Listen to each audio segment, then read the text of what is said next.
Let's mic देश का मिजाज नॉर्थ ईस्ट। लेट्स माइक देश का मिजाज और खबरें नॉर्थ ईस्ट से।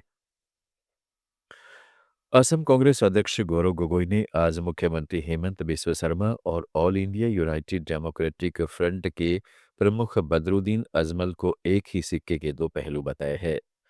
बारिकाचार में कांग्रेस प्रत्याशी के समर्थन में चुनाव रैली को संबोधित करते हुए गोगोई ने आरोप लगाया है कि दोनों नेता चाचा भतीजे की तरह हैं और उनके बीच साठगांठ है। उन्होंने कहा है कि कांग्रेस नेताओं पर छोटी मोटी बातों पर कार्रवाई होती है, लेकिन अजमल जब मुख्यमंत्री के खिलाफ टिप्पणी करते हैं तो कोई एक्शन नहीं लिया जाता। गोगोई ने दावा किया है कि 2024 में अजमल की सांप्रदायिक राजनीति को हराने के बाद अब शर्मा की राजनीति को 2026 के विधानसभा चुनाव में हराया जाएगा। त्रिपुरा के टिपरामोथा पार्टी के विधायक संगीत देवबर्मा ने भाजपा पर निशाना साधते हुए कहा कि सत्ताधारी पार्टी आदिवासी समुदाय के लिए किए गए वादों को पूरा करने में बुरी तरह नाकाम रही है।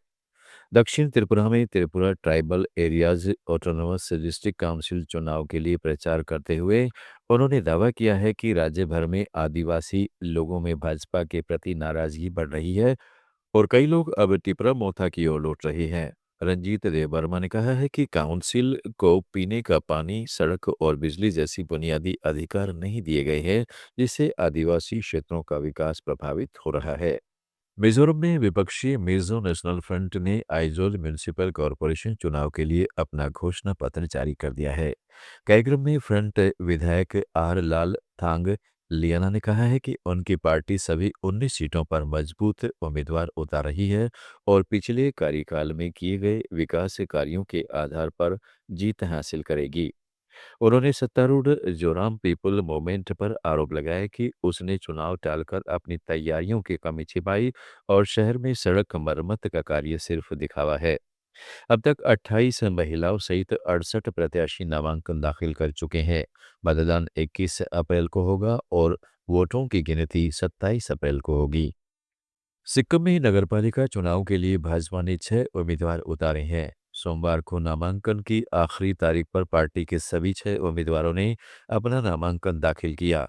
इनमें गंगटोक म्यूनिसिपल कॉरपोरेशन के तड़ोंग और डीजल पावर हाउस वार्ड समेत सिंगताम नगर पंचायत और सोरेंग जिले के कुछ वार्ड शामिल हैं।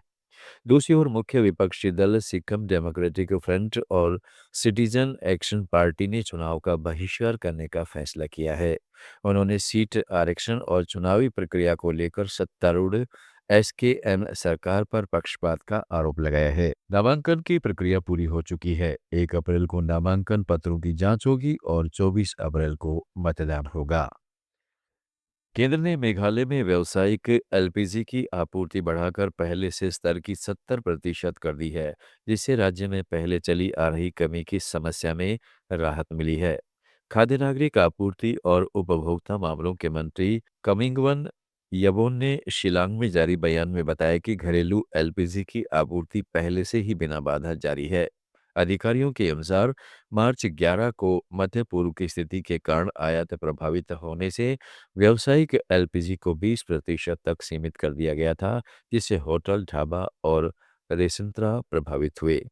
अब रोजाना करीब 400 सिलेंडर मिल रहे हैं और स्थिति धीरे-धीरे सामान्य हो रही है।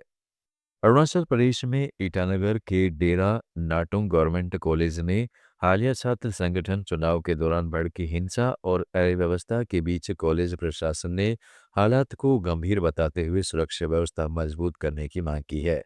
रिपोर्ट के मुताबिक कैंपस में झगड़ों, गेट बंद होने और भय के माहौल के कारण पढ़ाई पूरी तरह ठप हो गई है। छात्र और स्टाफ खुद को असुरक्षित महसूस कर रहे हैं।